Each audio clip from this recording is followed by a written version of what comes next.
E eu tinha uma função que o teto das Kombi, das peruas, era preciso consertar, desamassar os pontos das soldas. Foi assim, que batendo, voou uma lasquinha do martelo e atingiu o meu olho.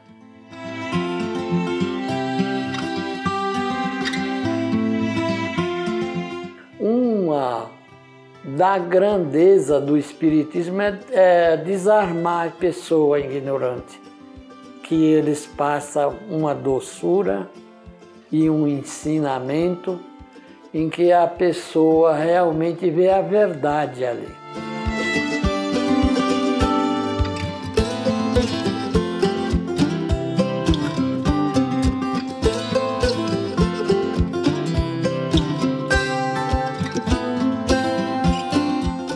Eu já achei bastante importante a rádio, porque ela é uma faculdade, não uma escola, e a TV Mundo Maior está nascendo aí, não vamos deixar ela morrer.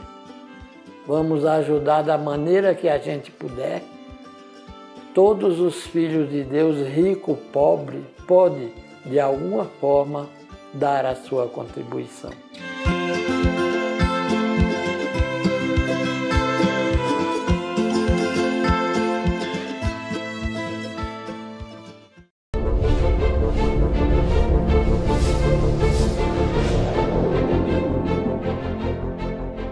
Estamos de volta com a segunda parte do nosso programa, lembrando a você que pode mandar suas perguntas, suas dúvidas de qualquer natureza, com relação aos textos originais, dúvidas em versículos do Evangelho, dúvidas em passagens no original da Bíblia hebraica, lá da primeira revelação ao Velho Testamento, que nós teremos prazer em traduzir aqui para você e discutirmos com toda humildade dentro do nosso conhecimento e do nosso entendimento. Você pode pedir as nossas obras diretamente na Mundo Maior, na Boa Nova e na Candeia, em São Paulo, Boa Nova e Candeia, e também na Sinal Verde, em Guarulhos, com Mário Suriani, no telefone 2409-1540. Mas até no Facebook as pessoas têm me pedido informação. Ontem mesmo eu dei uma informação que o nosso site aqui, de João Pessoa, da nossa editora, www.ideiaeditora.com.br, uma palavra só, o Magno está entregando em todo o Brasil com o frete grátis. Então você não vai ter que pagar frete, é como se você estivesse comprando aqui na editora, ok? Então você pode pedir www.ideiaeditora, uma palavra só, .com.br ou pelo telefone 083 3222 5986. Os espíritos, nós vamos aprofundar agora um pouquinho a questão da linguagem da doutrina, que é clara, sem arrudeio, diz assim: estamos incumbidos de preparar o reino do bem que Jesus anunciou. Daí a necessidade de que a ninguém seja possível interpretar a lei de Deus ao sabor de suas paixões, sem falsear o sentido de uma lei toda de amor e caridade. E eu que sou tradutor, eu vejo você que isso acontece demais. As pessoas mudam, trocam, falseiam. É uma pena que eu fico triste só em ver. Mas Kardec, na Gênesis, no capítulo 1, item 29, ele faz uma consideração aqui muito interessante. Ele diz assim: os homens só puderam explicar as Escrituras com a ajuda daquilo que sabiam, ou seja, dentro do limite de sua sabedoria, das noções falsas ou incompletas que tinham quanto às leis da natureza, mais tarde reveladas pela ciência. Eis que, porque os próprios teólogos puderam, até de boa fé, se enganar sobre o sentido de certas palavras e de certos fatos do Evangelho. Por que, Kardec? Eu gosto dessa colocação de Kardec, porque realmente nós somos limitados ao nosso conhecimento, a nossa cultura, o nosso conhecimento do idioma, das situações políticas, geográficas, social, históricas da época. E ele diz que além das noções falsas ou incompletas do que sabiam, ainda tinham as leis da natureza, que a ciência veio depois mostrar que eles estavam enganados.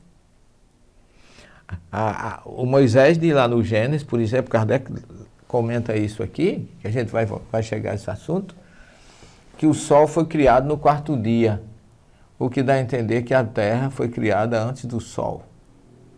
Ora, a Terra faz parte do sistema solar. Então a Terra não pode ter sido criada, porque a ciência está provando que a Terra deslocou-se no sistema solar, no espaço, e foi colocada no seu eixo gravitacional para que ela pudesse ter condições de vida. Ou seja, a Terra veio depois do Sol. Então o Sol não poderia ter sido criado no quarto dia, como se coloca aí. E aí entra a questão da luz no primeiro dia da criação, para combater as trevas. Então aí está um ponto que a ciência depois veio mostrar qual é a verdade. Então por isso que ele diz, com relação a o conhecimento que tinham quanto às leis da natureza. Faltava o que? A astrologia, faltava exatamente aquela parte que está no livro da Gênesis, né? Que explica muito bem tudo isso, e que a ciência veio depois e provou que não era bem assim. E aí ele diz, eis porque os próprios teólogos puderam até de boa fé se enganar sobre o sentido de certas palavras e de certos fatos do Evangelho. Então é isso que nós estamos tentando com você, analisando primeira, segunda e terceira revelação, trazer uma colaboração para você. Kardec diz que o homem, querendo a todo preço no Evangelho encontrar a confirmação de um pensamento pré-concebido, giraram sempre no mesmo ciclo, sem deixar o seu ponto de vista, de tal sorte que não viam no Evangelho aquilo que queriam ver. Isso continua até hoje. Infelizmente, a maioria fica procurando o que ele acha preconcebidamente, não o que está lá escrito, mas o que ele quer que entenda para o seu benefício. Porque, infelizmente, o Evangelho de Jesus é um roteiro para que a gente melhore. Por isso que a doutrina espírita, nesse sentido, é muito racional, porque ela trabalha a nossa mudança. Toda revelação da doutrina é para que você seja melhor. E qualquer religião que faça você melhor é uma religião respeitável e positiva. Então ele fala dessa questão no item 29 da Gênesis. E ele ainda diz, quem será o juiz das diversas interpretações frequentemente contraditórias dadas fora da teologia? Ele diz que o juiz disso será o futuro, a lógica e o bom senso. Os homens cada vez mais esclarecidos, estudados, descobrindo a ciência, unindo ciência e espiritualidade, ciência e religião, ciência e espiritismo, tudo fica mais fácil. Porque a ciência, por exemplo, a briga eterna que a gente conhece entre evolucionismo e criacionismo, está faltando o que aí? A união das duas coisas. Porque quando você vai para o criacionismo, há esse choque com a literalidade que eu coloquei há pouco tempo, quando se fala do Sol antes da Terra, ou depois da Terra. Aí como muitas correntes religiosas dizem que a Bíblia é a palavra de Deus e é imutável, e se a palavra de Deus é imutável, Deus não erra. Se Deus não erra, alguém errou em nome dele. É aí que a gente é aí que a doutrina espírita chega e mostra isso com muita racionalidade. E que nos deixa muito feliz, porque eu nunca deixei de amar a Deus nem a Jesus por causa das minhas descobertas científicas. Pelo contrário, o meu amor e o meu respeito aumenta, porque Deus está onde está a verdade. E a ciência é uma verdade. A ciência também é a criação de Deus, que veio através do homem. Então uma criação não pode se chocar com a outra. Não podemos tomar partido quando algo está acima da nossa compreensão. Essa é a questão. À medida que fatos novos e novas leis venham a se revelar, os homens saberão separar os sistemas utópicos da realidade. Dá vontade de aplaudir, gente, porque isso é uma verdade incontestável. Por isso que Jesus disse a maior frase que eu considero: conhecereis a verdade e a verdade vos libertará. E Kardec conclui mais ou menos assim: neste século de emancipação intelectual, e olha que ele está falando do século XIX, nós já estamos no XXI, e de liberdade de consciência, o direito de exame pertence a todo mundo e as escrituras não são mais a arca santa na qual ninguém ousava tocar os dedos sem o risco de ser fulminado. Inclusive, esse pensamento de Kardec está de acordo com a reforma de Lutero, que ele dizia que só a igreja não podia, só o Papa era que podia interpretar a Bíblia. Nós vivemos agora, no ano passado, os 500 anos de Lutero, que foi um grande reformador e um homem com os mesmos pensamentos de Allan Kardec. Eu não sei por que é que muitos dos nossos irmãos protestantes não gostam do Allan Kardec, que é uma figura que se assemelha muito ao reformador protestante, o monge agostiniano Martinho Lutero. Então, ele diz que a Bíblia não é mais a arca sagrada, onde ninguém ousava tocar os dedos sem o risco de ser fulminados.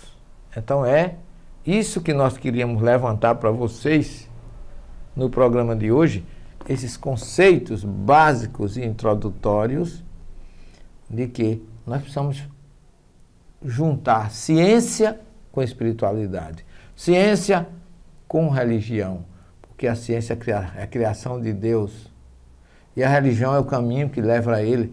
Não pode haver oposição, antagonismo nesse sentido.